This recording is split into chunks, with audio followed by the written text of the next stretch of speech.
ដោយការមើលឃើញនៅផ្នែកសម្រាប់ស្ថានភាពជាក់ស្ដែងនៃសមរភូមិ Pokrovsk រុស្ស៊ីបានកំពុងជំរុញឆ្ពោះទៅមុខក្នុងតំបន់ Zaporizhzhia ដែលនេះគឺជាការវិភាគដែលយើងនឹងចាប់អារម្មណ៍ដល់គ្នាសម្រាប់អ្វីដែលជាការកើតឡើងសម្រាប់សមរភូមិសង្គ្រាមរវាងរុស្ស៊ីនិងអ៊ុយក្រែន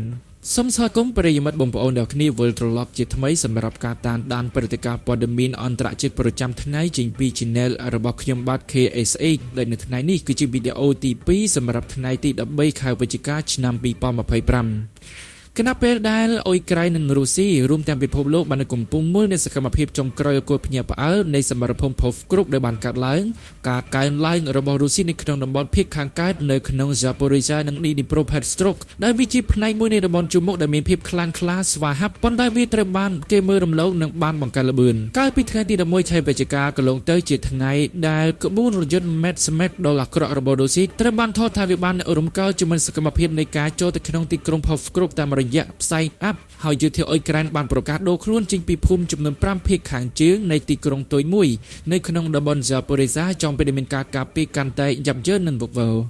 ភាពជឿនលឿនរបស់រុស្ស៊ីទាំងនេះបានតំណាងឲ្យការកើនឡើងចុងក្រោយបង្អស់ក្នុងការវិលុកដ៏ទូលំទូលាយនៃតំបន់ចាប់តាំងពីរដូវរងាមុននៅពេលដែលកងកម្លាំងរុស្ស៊ីបានវិលុកវាលទំនាបដ៏ធំទូលំទូលាយភាគខាងត្បូងនៃអ្វីដែលនៅសេសសល់នៅក្នុងតំបន់ Donetsk ដែលជាផ្នែកមួយដែលគ្រប់គ្រងដោយអ៊ុយក្រែន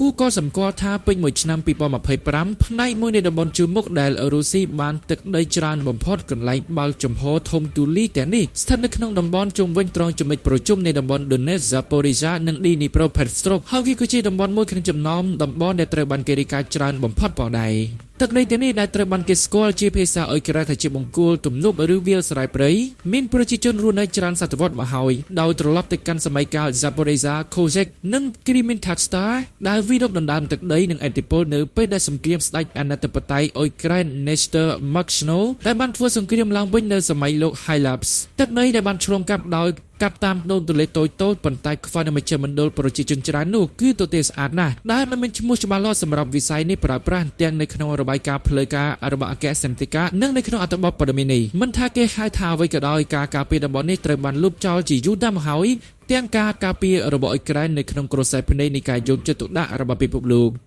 ប៉ុន្តែវាមើលទៅហាក់ដូចជាការផ្លាស់ប្ដូរយ៉ាងឆាប់រហ័សដោយសារតែតម្លៃនៃការមិនអើពើទៅនឹងទឹកដីដែលកំពុងតែតាមទាន់ទីក្រុងគៀវហើយការការពារនៃតំបន់ជួរមុខនៃ Zaporizhzhia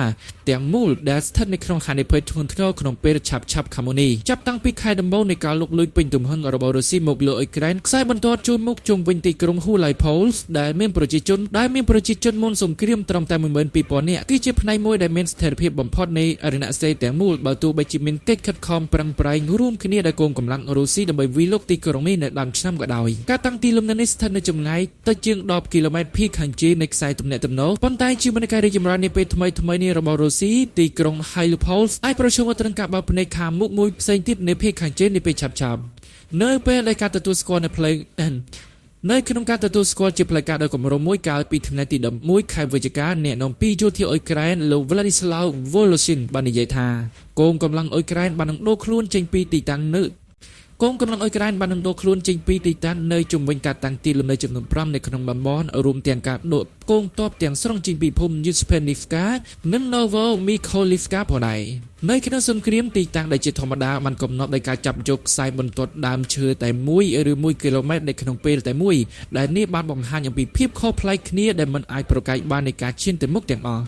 ទន្ទឹមនឹងនេះភាគខាងជើងបន្ថែមទៀតបានឆ្លងកាត់ព្រំដែនតំបន់ Dnipropetrovsk កងកម្លាំងរុស្ស៊ីបានកំពុងបន្តធ្វើផ្លូវឆ្ពោះទៅកាន់ទីក្រុង Pokrovsk ដែលមិនត្រូវច្រឡំជាមួយទីក្រុង Pokrovsk ដែលស្ថិតនៅក្នុងតំបន់ Donetsk នោះទេប្រិយមិត្តបងប្អូនគ្នាសូមវងកញ្ចក់ផងដែរថាតំបន់ Pokrovsk គឺជាតំបន់មួយផ្សេងទៀតសម្រាប់ទីតាំងនៃការប្រយុទ្ធក៏ដូចជាការដណ្ដើមបានរបស់រុស្ស៊ីក៏ប៉ុន្តែវាមិនមែនជាទីតាំងទាំងស្រុងនៃទីក្រុង Pokrovsk នោះទេរដូវស្លឹកឈើជ្រុះកងទ័ពរុស្ស៊ីបានបិទចម្ងាយទៅជាង15គីឡូម៉ែត្រពី Pokrovsk ដែលនាំយកនៅអ្វីដែលមិនធ្លាប់មានដែលជាមជ្ឈមណ្ឌលដឹកជញ្ជូនដ៏សំខាន់នៃវិស័យការពារជាតិអ៊ុយក្រែននៅក្នុងតំបន់ទាំងនេះដោយជួយនៃយន្តហោះគ្មានមនុស្សបើក SPV របស់ពួកគេការជំរុញនៃការវិលុករបស់រុស្ស៊ីបានចាប់ផ្ដើមដោយការចាប់យកនៅភូមិ Velivka Novosilka នៃភាគខាងត្បូងនៃតំបន់ Donetsk ដែលវាជាទីក្រុងនៅពេលមួយដែលបានបម្រើជាកន្លែងចាប់ផ្ដើមសម្រាប់កិច្ចខិតខំប្រឹងប្រែងដ៏សំខាន់មួយនៃការវិលុករបស់អ៊ុយក្រែន